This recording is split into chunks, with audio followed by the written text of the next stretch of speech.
जिसका कोई सानी नहीं और नबी हमारा है, जिसका कोई सानी नहीं और नबी हमारा है, मुस्तफा की अजमत का हद है ना किनारा है। আমাদের এমন এক নবী আল্লাহ দিয়েছেন, বলা হচ্ছে জিসকা কোই সানি নেহি, যার দ্বিতীয় আর কেউ নাই। সুবহানাল্লাহ বলেন। মালিক বিন সিনান রাদিয়াল্লাহু তাআলা আনহু যখন রক্তগুলো পান করে ফেললেন, নবীজি খুশি হয়ে গেলেন, খুশি হয়ে ঘোষণা করলেন, মান মাসসাদামি দামাহু লাম তুসিবহুন নার, যার দেহের সাথে আমি নবীজির রক্ত মোবারক স্পর্শ করলো, আল্লাহ পাক সেই রক্তের দেহটার জন্য জাহান্নামের আগুনকে হারাম করে দিলেন। বলি সুবহানাল্লাহ। সকল ফুকাহায়ে কেরাম একমত, রক্ত হলো নাজাসাতে গালিজা, এটা অপবিত্র, এটা প্রস্রাব পায়খানার মতো রক্ত অপবিত্র, এটা নাজাসাতে গালিজা, এটা পান করা হারাম। কিন্তু আমার নবীজির রক্ত মোবারক ছিল হালাল। বলি সুবহানাল্লাহ। সুবহান। ইন্নাল্লাহ ইউবাহি বিকুমুল মালায়েকা, তোমরা আমাকে নিয়ে আলোচনা করার কারণে আল্লাহ সুবহানাহু ওয়া তাআলা এত বেশি খুশি হয়ে গেলেন। আল্লাহর সামনে উপস্থিত ফেরেশতাদেরকে নিয়ে আল্লাহ তোমাদেরকে নিয়ে গর্ববোধ করা শুরু করে দিলেন। বলে সুবহানাল্লাহ। আরো জোরে বলেন সুবহানাল্লাহ। তাহলে সেই নবীজির শান মান ইজ্জত আজমত নিয়ে যারা আলোচনা করবে, আল্লাহ সুবহানাহু ওয়া তাআলা তাদের ইজ্জত সম্মান মর্যাদাকে বহুগুণে বাড়াই দিবেন। বলে সুবহানাল্লাহ। এজন্য নবী করিম সাল্লাল্লাহু আলাইহি ওয়াসাল্লামের শান মান যে জবান দিয়ে আলোচনা করবে, বলা হচ্ছে আল্লাহ সেই জবানটাকে সুগন্ধিযুক্ত করে দিবেন। জোরে বলেন না সুবহানাল্লাহ। আর যে কলব নবীজির সম্পর্কে বেশি জপবে, নবীজির উপর বেশি দুরূদ শরীফ পাঠ করবে, আল্লাহ সেই কলবের মধ্যে নূর দিয়ে দিবেন। বলে সুবহানাল্লাহ। শুধু তাই নয়, তার চেহারাটাকে আল্লাহ নূরে মুনাওয়ার করে দিবেন এবং ওয়ায়াকযিফুল্লাহু ফি কলবিহি নূরাম মিন আনওয়ারিল মালাকুত। যারা নবীকে মহব্বত করবে, নবীর জীবনী আলোচনা করবে, নবীর শান মান আজমত কদর নিয়ে আলোচনা করবে, আল্লাহ তাবারাকা তাআলা তাদের অন্তরের মধ্যে নূরে মালাকুত থেকে এক টুকরা নূর দিয়ে তাদের কলবটাকে আলোকিত করে দিবেন। বলে সুবহানাল্লাহ। এবং তাদেরকে মুস্তাজাবুদ দাওয়া বানায় দিবেন, অর্থাৎ তারা দোয়া করলে আল্লাহ তাদের দোয়াকে কবুল করে নেবেন। বলে সুবহানাল্লাহ। সুবহানাল্লাহ। সুতরাং সেই নবী, যে নবীকে আল্লাহ আমাদের জন্য নিয়ামত হিসেবে দান করেছেন, সেই নবীকে পাই কি আমরা খুশি না বেজার? কথা বলেন, খুশি না বেজার? এই জন্য আল্লামা শরফুদ্দীন বুসরি রহমাতুল্লাহ আলাইহি নবীর শান মান বর্ণনা করতে গিয়ে তিনি বলেন, ওয়া কুল্লুহুম মির রাসূলিল্লাহি মুলতামিসুন ওয়ারাফাম মিনাল বাহার আও রাশফাম মিনাদ দিয়াম। সমস্ত নবী রাসূলদের কথা আল্লাহর যে আল্লামা শরফুদ্দীন বুসরি রহমাতুল্লাহ আলাইহি তিনি বলতেছেন, ওয়া কুল্লুহুম মির রাসূলিল্লাহি মুলতামিসুন ওয়ারাফাম মিনাল বাহার আও রাশফাম মিনাদ দিয়াম। আদম থেকে ঈসা নবী পর্যন্ত সমস্ত নবীদের অবস্থা হলো এমন যে গরাফাম মিনাল বাহার, কেউ যদি বিশাল একটা সমুদ্রের মধ্যে নেমে এক আঞ্জলি পানি উঠায়, এটা হলো আদম থেকে ঈসা নবী পর্যন্ত তাদের মর্যাদা। আর এই বিশাল সমুদ্র হলো আমার নবীর মর্যাদা। আরো জোরে বলেন না। আও অথবা রাশফাম মিনাদ দিয়ামি, যখন মসুলদার বৃষ্টি পড়ে, কেউ যদি বৃষ্টির মধ্যে হাতটা বিছায়, এই হাতটা বিছালে তার হাতের মধ্যে যে কয়েক ফোঁটা পানি জমা হবে, এটা হলো আদম থেকে ঈসা নবীর মর্যাদা। আর বিশাল এই মসুলদারে বৃষ্টি, এটা হলো আমার নবীর মর্যাদা। বলি সুবহানাল্লাহ। এজন্য বলা হচ্ছে যে হাদ হে না কিনারা হে, যার আশেপাশেও কোনো নবী নাই। বলি সুবহানাল্লাহ। এই নবীকে আল্লাহ পাক আমাদের জন্য নিয়ামত হিসাবে দান করলেন। মক্কার কাফেররা পর্যন্ত জানতো, মক্কার সবচেয়ে বড় কাফের ছিল কাব ইবনে আশরাফ, আবু জাহাল। একদিন কাব ইবনে আশরাফ এবং আবু জাহাল কাবা শরীফের চত্বরের মধ্যে ছিল।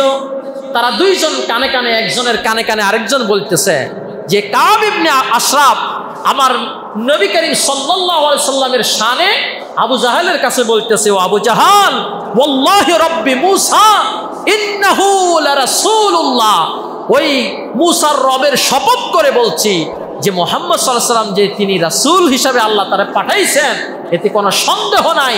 মুসার রবের কসম করে বলছি, মুহাম্মদ সাল্লাল্লাহু আলাইহি ওয়াসাল্লাম বলেন আল্লাহর রাসূল বলে সুবহানাল্লাহ। আরো জোরে বলেন না সুবহানাল্লাহ।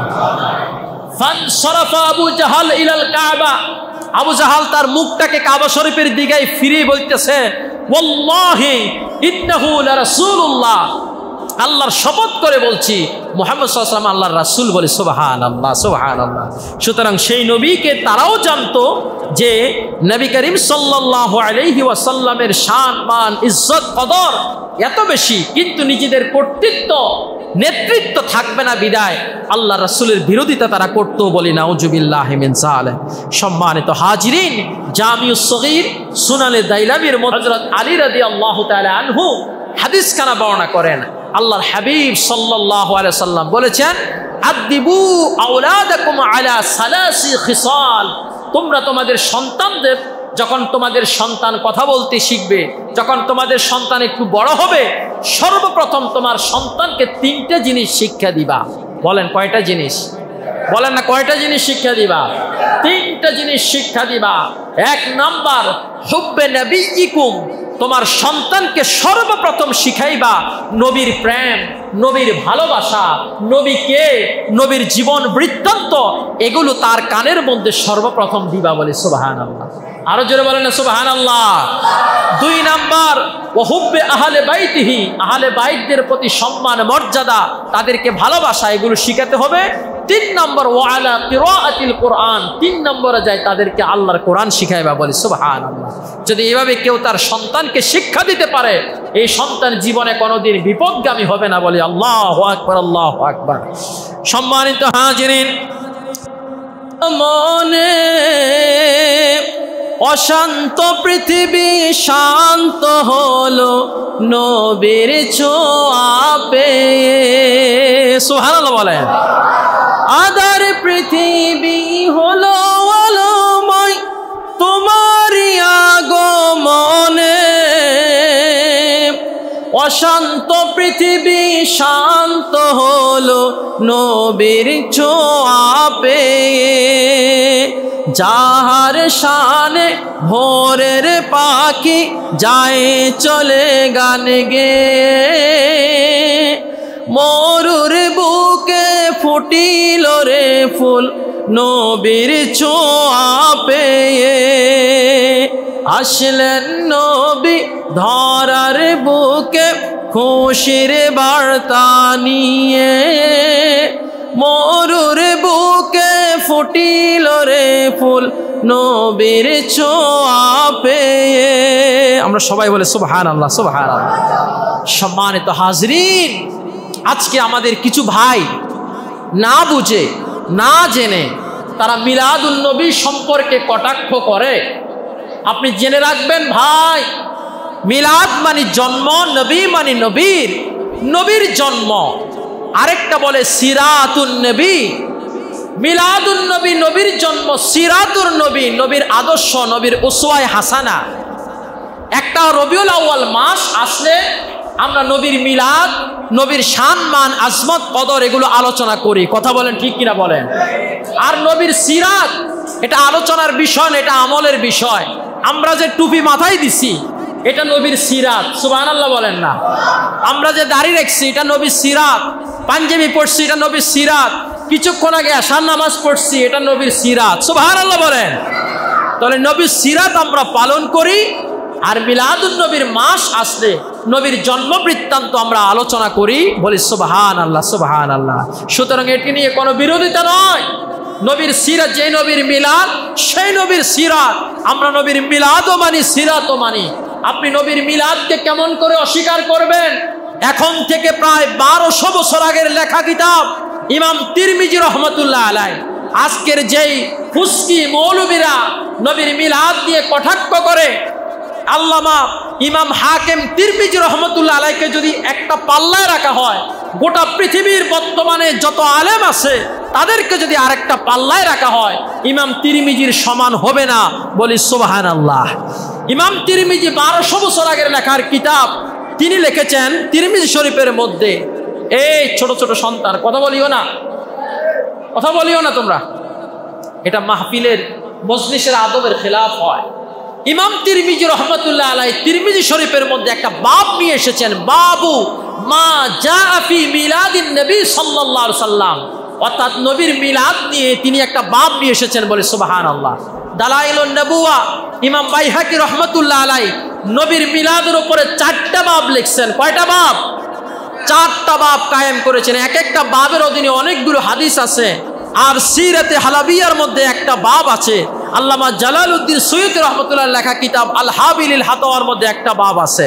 এজন্য বলা হচ্ছে যে আল হাবিলিল হাতাওয়া আল্লামা জালালউদ্দিন সুয়ুতী, যিনি ছিলেন নবীর একজন আশেক, জাগ্রত অবস্থায় 75 বার নবীকে দেখেছিলেন, বলি সুবহানাল্লাহ। আরো জোরে বলেন না সুবহানাল্লাহ। আপনি আমি নবীর জীবনে একবার দেখছিনি? কথা বলেন না, নবীরে একবার দেখছি? একবার যদি কেউ নবীকে জাগ্রত অবস্থায় বা স্বপ্নে দেখে, তার জন্য আল্লাহ জাহান্নামের আগুনকে হারাম করে দিবেন, বলে সুবহানাল্লাহ। নবী বলছেন মান রাআনি ফাকাদ রাআনি হাক্কা, যে আমাকে দেখলো সে সত্যি সত্যি আমাকেই দেখলো। ফা ইন্না শাইতানা লা ইয়াতামাসসালু বি, শয়তান কখনো আমার আকৃতি ধারণ করতে পারে না, বলে সুবহানাল্লাহ সুবহানাল্লাহ।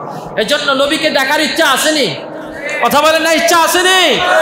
তাহলে নবীর উপর বেশি বেশি দুরূদ পাঠ করতে হবে, নবীকে নিয়ে বেশি বেশি চিন্তা করতে হবে। জাগ্রত অবস্থায় নবীকে নিয়ে চিন্তা করবেন, ঘুমের সময় নবীকে নিয়ে চিন্তা করবেন। যে যত বেশি নবীকে নিয়ে চিন্তা করবেন, আল্লাহর নবীর সাথে তার সাক্ষাৎ হয়ে যাবে, বলে সুবহানাল্লাহ। আল্লামা জালালউদ্দিন সুয়ুতী রহমতুল্লাহ আলাইহি 75 বার তিনি নবীকে জাগ্রত অবস্থায় দেখেছেন। তিনি আল হাবিলিল হাতাওয়ার জিলদে আউয়ালের 188 নম্বর পৃষ্ঠার মধ্যে তিনি লিখেছেন, ইয়াস্তাহাব্বু লানা ইজহার শুকরে লিমাউলুদিন নবী সাল্লাল্লাহু আলাইহি সাল্লাম, নবীর জন্মে খুশি হওয়া এটা উম্মত হিসাবে আমাদের জন্য মুস্তাহাব বিল ইজমা, এটা ইজমাউল উম্মাত দ্বারা সাব্যস্ত, বলে সুবহানাল্লাহ। আরো জোরে বলেন না সুবহানাল্লাহ। তাহলে নবীর জন্মে আমরা কি খুশি না বেজার? কথা বলেন, খুশি না বেজার? এই খুশি হওয়াটা মুস্তাহাব।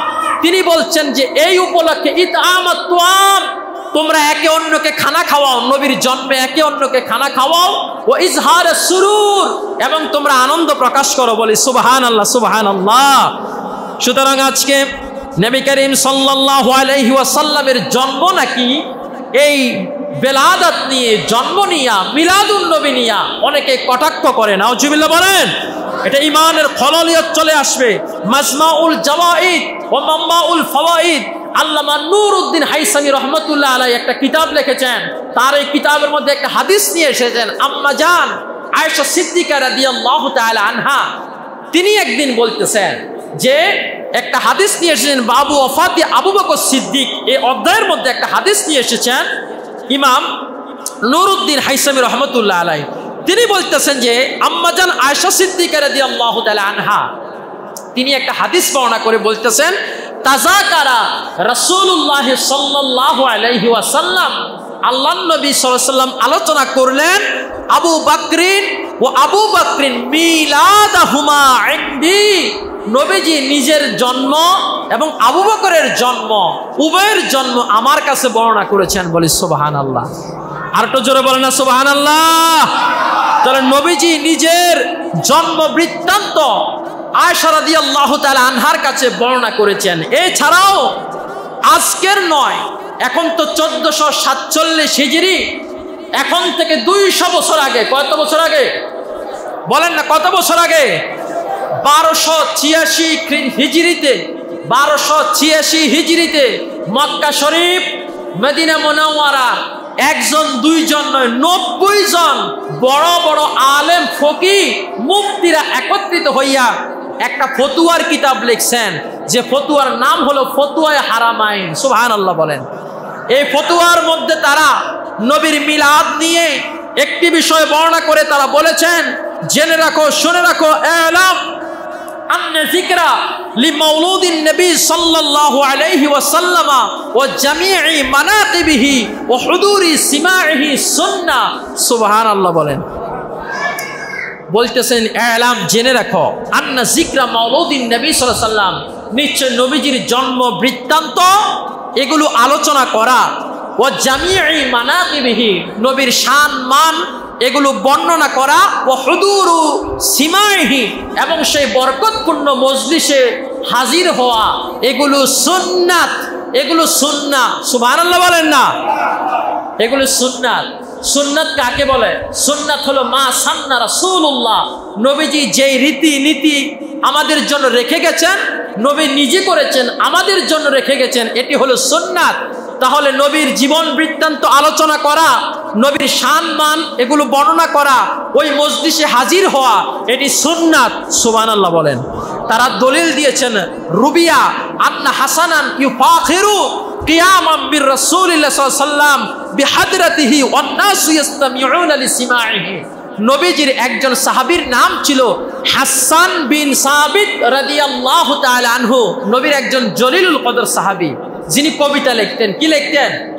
কবি ছিলেন, যাকে বলা হয় শায়ের। বাংলাতে হলো কবি, আরবিতে বলে শায়ের। শায়ের মুখদারিন, মানে জাহিলি যুগের কবি ছিলেন। ইসলামের যুগ আসার পরে তিনি ইসলাম ধর্ম গ্রহণ করেছেন, ওই সময় তিনি কবিতা লিখতেন। বলি সুবহানাল্লাহ, সুবহানাল্লাহ।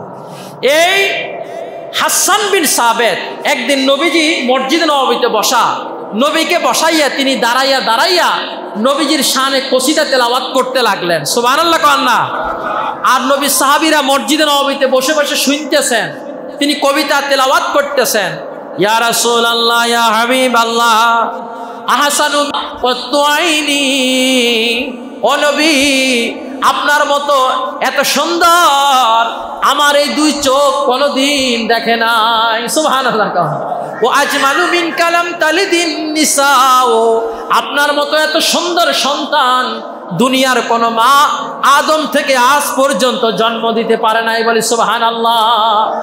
খলিকতা মুবাররাম মিন কুল্লি আইবিন, আপনি এমন ভাবে জন্মগ্রহণ করেছেন আপনার মধ্যে কোনো দোষ ত্রুটি নাই।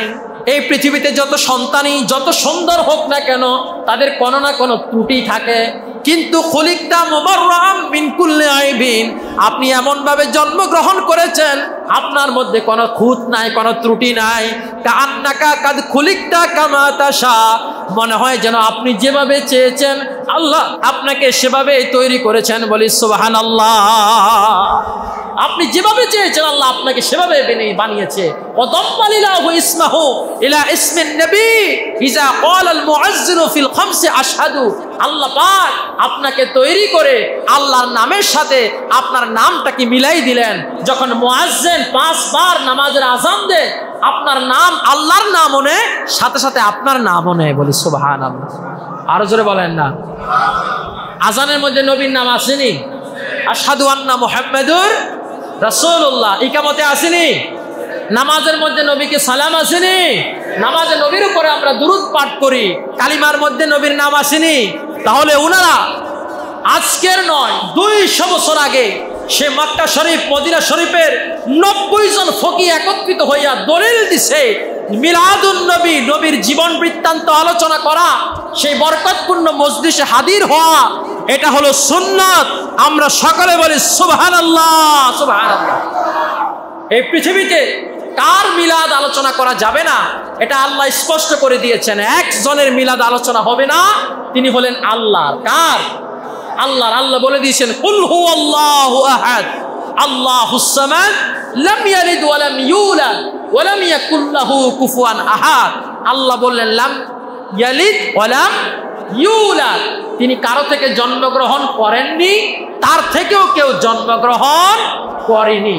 তাহলে আল্লাহ স্পষ্ট করে দিয়েছেন শুধু আল্লাহর মিলাদ পড়া যাবে না, এছাড়া সকলের মিলাদ আলোচনা করা যাবে। বলি সুবহানাল্লাহ, সুবহানাল্লাহ। আমার নবীর জন্ম এটা কি স্বাভাবিকভাবে ছিল? এটা কখনোই স্বাভাবিকভাবে ছিল না। খাসায়েসে কুবরা এবং তারিকুল খামিসের মধ্যে এসেছে আম্মা জান আমিনা রাদিয়াল্লাহু তাআলা আনহু বেদায়া নিহায়ার 261 পৃষ্ঠার মধ্যে আছে। আম্মা জান আমিনা রাদিয়াল্লাহু তাআলা আনহা তিনি বলেন, আমার সন্তান যখন আমার গর্ভে ছিল, আল্লাহর কসম আমি একবারের জন্য অনুভব করতে পারি নাই যে আমার পেটের ভিতরে একটা বাচ্চা আছে। সুবহানাল্লাহ কইতেন না? আরো জোরে বলেন না সুবহানাল্লাহ।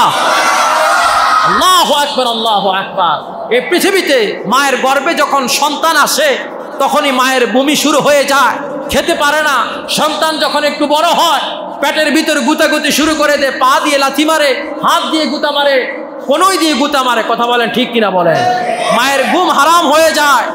আর আমেনা বলছেন, আমি একবারের জন্য অনুভব করতে পারি না আমার পেটের ভিতরে সন্তান আছে। তিনি বলেন যে যখন প্রসব করেছিলেন, প্রসবের সময় সামান্য কোনো ব্যথা ছিল না, সামান্য ব্যথা অনুভব করেন নাই। এই পৃথিবীতে সন্তান জন্মগ্রহণ করলে রক্ত প্রবাহিত হয়। আর আম্মা জান আমেনা রাদিয়াল্লাহু তাআলা আনহা তিনি বলেন, রক্তের পরিবর্তে আমার রেহেম থেকে এমন একটা নূর বের হয়েছিল, কুসুরহু বিশাম, যে নূরটা সেই মক্কার জমিন থেকে 1500 কিলোমিটার দূরে শামের উঁচু বিল্ডিং, এই 1500 কিলোমিটার নূরের আলোয় আলোকিত হয়ে গিয়েছিল। বলে সুবহানাল্লাহ, সুবহানাল্লাহ। আমার নবী এই পৃথিবীতে জন্মগ্রহণ করেছেন খতনা করা অবস্থায়, জান্নাতি পোশাক পরিহিত অবস্থায়। এই দুনিয়ার সন্তানরা জন্মগ্রহণ করে ওয়া ওয়া কান্না শব্দ করে কান্না করে।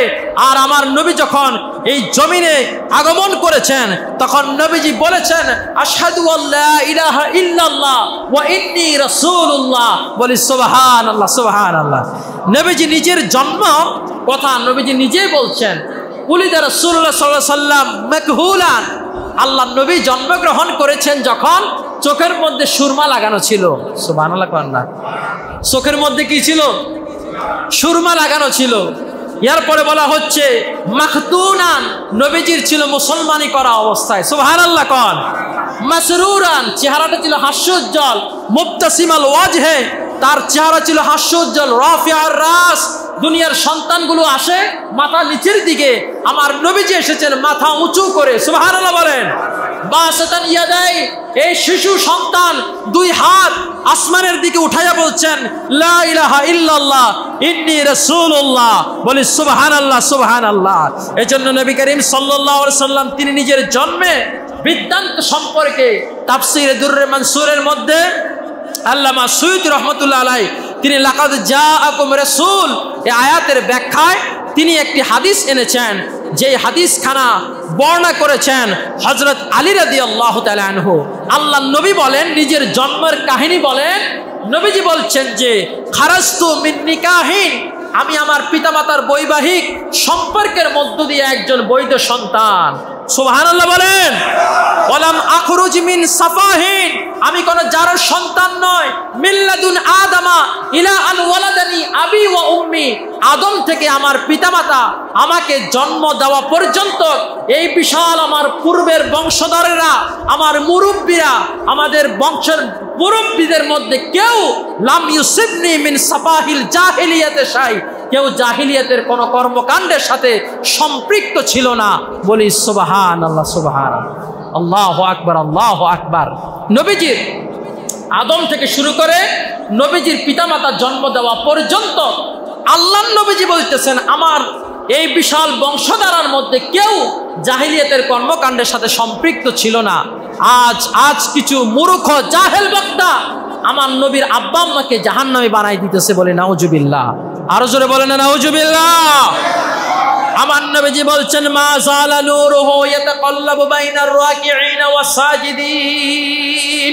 আদমের দেহের মধ্যে যখন আল্লাহ আমার নূর মুবারক রাখলো, আদমের ললাটটা আলোকিত হয়ে গেল। সুবহানাল্লাহ কর। এরপর আদম থেকে শীষ থেকে একে করে নবী বলছেন যে রেহেমের মধ্যে আমার নূর মুবারক গেছে, এটার মধ্যে সবসময় নূর ঝলমল করতে থাকতো। সুবহানাল্লাহ কর। আর ওয়ার রাকিঈন ওয়াস সাজিদিন, আল্লাহ যাদের মধ্য দিয়ে আমাকে পাঠাইছেন সবাই রুকু করত, সবাই সেজদা করত, মানে সবাই নামাজি ছিল, সবাই দিনদার ছিল। বলে সুবহানাল্লাহ। সেই নবীজিকে পেয়ে আমরা খুশি না বেজার? আল্লাহ পাক এজন্য সূরাতুশ শুআরার 219 নম্বর আয়াতে কারিমায় বলেন, ওয়া তাকাল্লুবুকা ফিস সাজিদিন, নবী আপনাকে যে বংশ পরম্পরার মধ্যে পাঠাইছি এই সকলেই ছিল সেজদাকারী। বলি সুবহানাল্লাহ। একদিন হযরত আদম আলাইহিস সালাতু ওয়াস সালাম মুস্তাদরাকে হাকিমের মধ্যে হাদিসখানা এসেছে, দালাইলুন নবুওয়াতের মধ্যে হাদিসখানা এসেছে। সাইয়েদানা হযরত আদম আলাইহিস সালাতু ওয়াস সালাম হযরত ওমর ইবনুল খাত্তাব রাদিয়াল্লাহু তাআলা আনহু এই হাদিসখানা বর্ণনা করেন। তিনি বলেন যে লাম্মা তারাফা আদমুল খতিয়া, আল্লাহ আদমকে নিষেধ করছেন ওই গন্ধম ফল না খাওয়ার জন্য।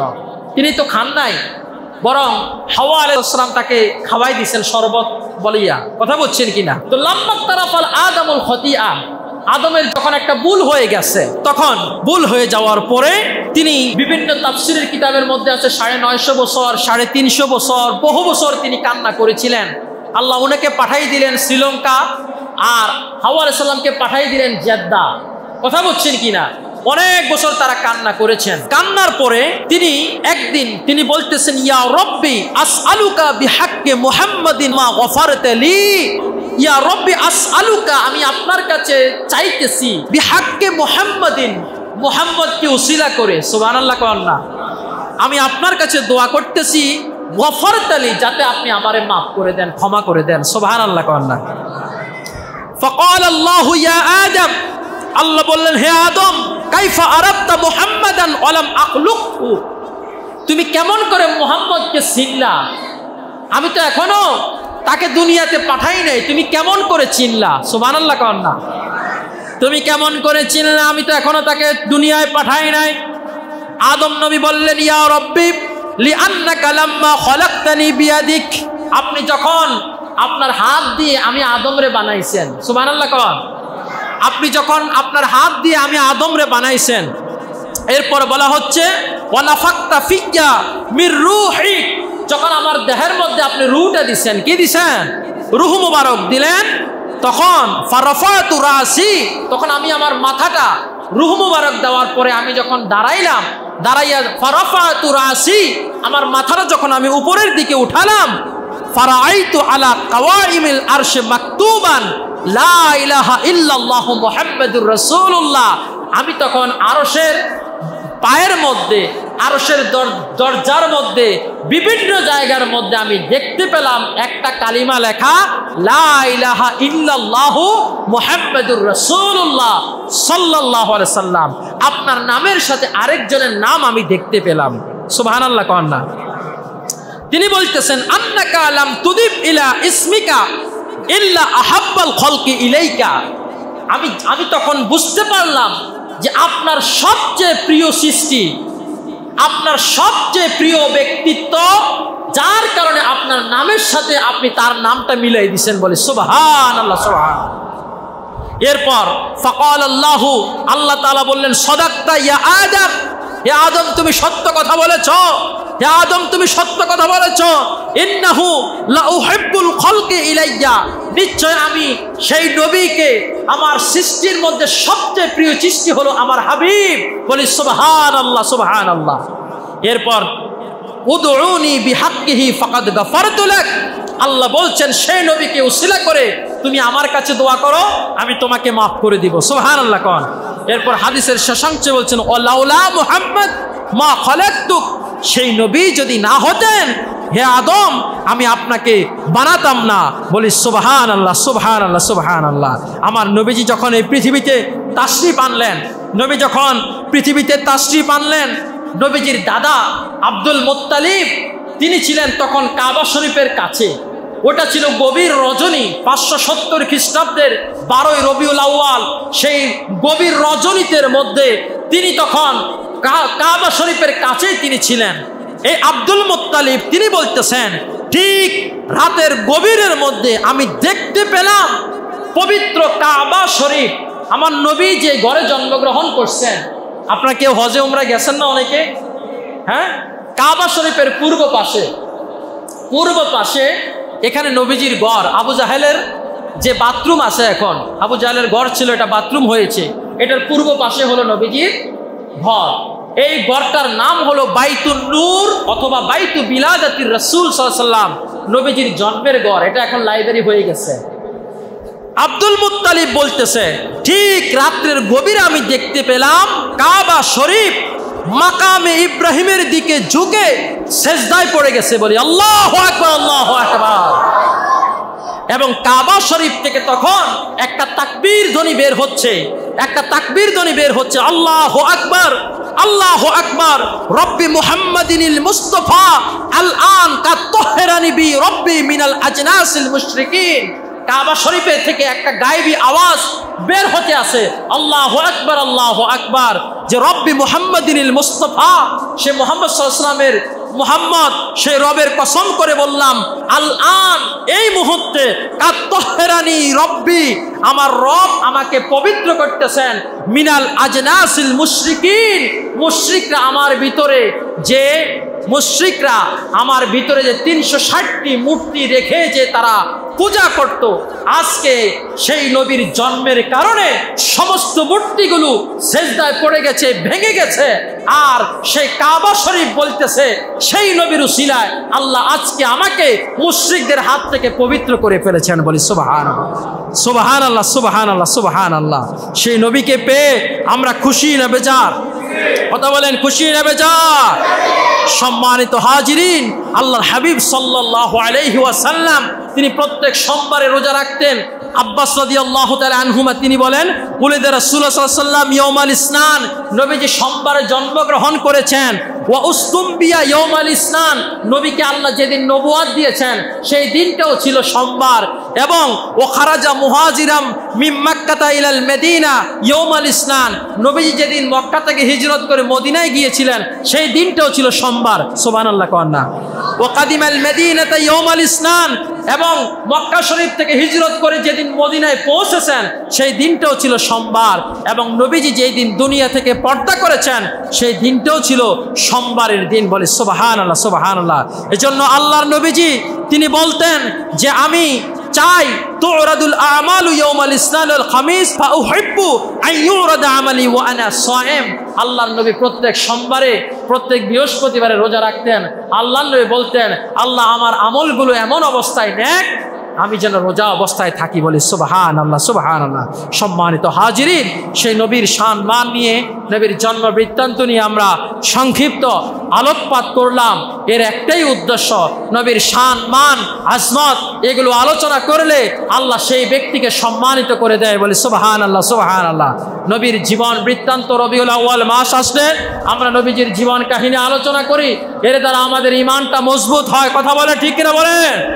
আমরা নবীজির সিরাত, নবীর আদর্শ, উসওয়ায়ে হাসানা নিজের জীবন দিয়ে আমরা পালন করব।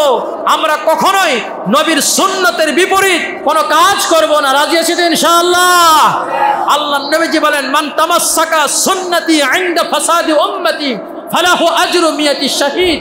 আমার উম্মতের ফিতনার সময় যে আমার একটা সুন্নতকে আঁকড়ে ধরে থাকবে, আল্লাহ পাক তার আমলনামায় 100 শহীদের মর্যাদা দান করবেন। বলে সুবহানাল্লাহ। উম্মতের ফিতনার সময় কেউ যদি একটা সুন্নতকে আঁকড়ে ধরে থাকে, আল্লাহ তার আমলনামায় 100 শহীদের মর্যাদা দান করবেন। বলে সুবহানাল্লাহ।